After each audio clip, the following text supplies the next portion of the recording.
সুইজারল্যান্ডের দাভোসে বিশ্ব অর্থনৈতিক ফোরামে বাংলাদেশের অন্তর্বর্তী সরকারের প্রধান উপদেষ্টা অধ্যাপক মোহাম্মদ ইউনূস ২২ জানুয়ারি ব্যস্ত দিন কাটিয়েছেন।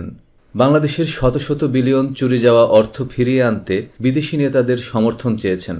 প্রধান উপদেষ্টা জার্মানির ফেডারেল চ্যান্সেলরের প্রধান ও বিশেষ কার্যাদির ফেডারেল মন্ত্রী উলফগ্যাং স্মিট, বেলজিয়ামের রাজা ফিলিপ, থাইল্যান্ডের প্রধানমন্ত্রী প্যাটংটার্ন সিনাওয়াত্রা, সুইজারল্যান্ডের পররাষ্ট্র বিভাগের ফেডারেল কাউন্সিলর ইগনাজিও ক্যাসিস, সংযুক্ত আরব আমিরাতের দুবাই সংস্কৃতি ও শিল্প কর্তৃপক্ষের চেয়ারপারসন শেখ লতিফা বিনতে মোহাম্মদ বিন রশিদ আল মাকতুম, জাতিসংঘ মহাসচিব আন্তোনিও গুতেরেস, কঙ্গোর প্রেসিডেন্ট ফেলিক্স শিশেকেদি, জলবায়ু পরিবর্তন বিষয়ক প্রাক্তন মার্কিন বিশেষ দূত জন কেরি এবং প্রাক্তন ব্রিটিশ প্রধানমন্ত্রী টনি ব্লেয়ার সহ অন্যান্যদের সঙ্গে বৈঠক করেন।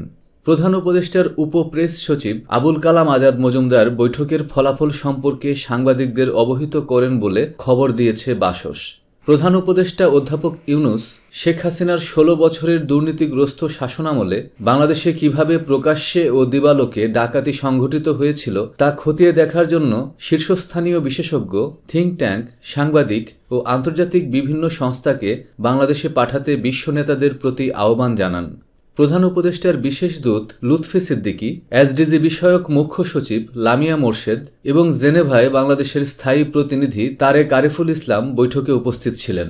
লুৎফি সিদ্দিকী জার্মান মন্ত্রী উলফগ্যাং স্মিটকে চুরি যাওয়া অর্থ উদ্ধারে সরকারের প্রচেষ্টা সম্পর্কে অবহিত করে বলেন, সরকার এই বিষয়ে একটি সম্পদ পুনরুদ্ধার কমিটি এবং বাংলাদেশ ব্যাংকের গভর্নরের নেতৃত্বে একটি টাস্কফোর্স গঠন করেছে। তিনি বলেন, সরকার প্রাথমিকভাবে শীর্ষ ২০ জন অর্থ পাচারকারীকে তাদের চুরি যাওয়া অর্থ উদ্ধারের লক্ষ্যে চিহ্নিত করেছে।